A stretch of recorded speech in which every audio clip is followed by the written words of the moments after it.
сумата од над 530 милиони евра колку што се планираше дека годинава ќе не чинат платите на административците нема да биде доволна. До крајот на годинава ќе порасне за уште десетици милиони евра. За колку точно, засега никој не кажува, ниту владата, ниту Министерството за финансии. Пазарењето со процентите меѓу власта и јавниот сектор кој на големо штрајкува и најавува протести и 10% покачување за просветарите кое со одлука го донесе вчера владата, ќе треба да се обезбедат со ребалансот на буџетот. Бизнисот е категоричен, ниту тие, ниту граѓаните не можат повеќе да го издржат товарот. Велат прашањето е и колку граѓаните им веруваат на услугите и честноста на јавните функционери и на институциите кои ги финансираат. Прашањето е дали со честна економска активност и избегнувањето на работа на црно ќе можеме да го издржиме, да го поддржуваме, да има континуитет ова трошење на јавните пари. А од друга страна, прашањето е уште поголемо дали тоа можеме да си го дозволиме, дали можеме тоа да го издржиме.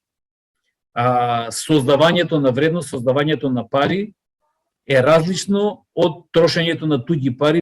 Експертите се категорични дека за раст на платите на административците пак ќе се задолжуваме, јавниот долг ќе расте. Спорно за нив е што надлежните молчат и не излегуваат со пресметки. Прво ќе значи раст на долгот, на дорешниот долг, за да се и натаму Македонија да расте учеството на јавниот долг надворешен во GDP-то. Тоа нема дискусија тука.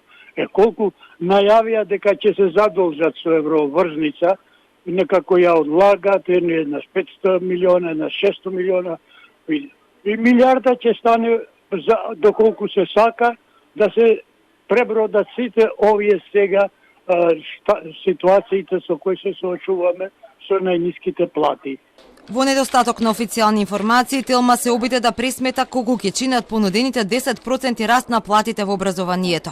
Во буџетот за годинава за плати на просветарите се предвидени 76 милиони евра, а со 10% плюс годишно тоа би чинела 7,6 милиони евра или 83,8 милиони евра. За 6 месеци пак како што се планира со ребалансот на буџетот, тоа би биле околу 3,8 милиони евра.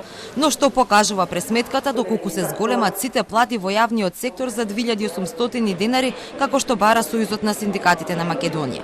Во јавниот сектор работат 138.000 лица, од кои остануваат околу 110.000 плати кои се над минималната и треба да пораснат.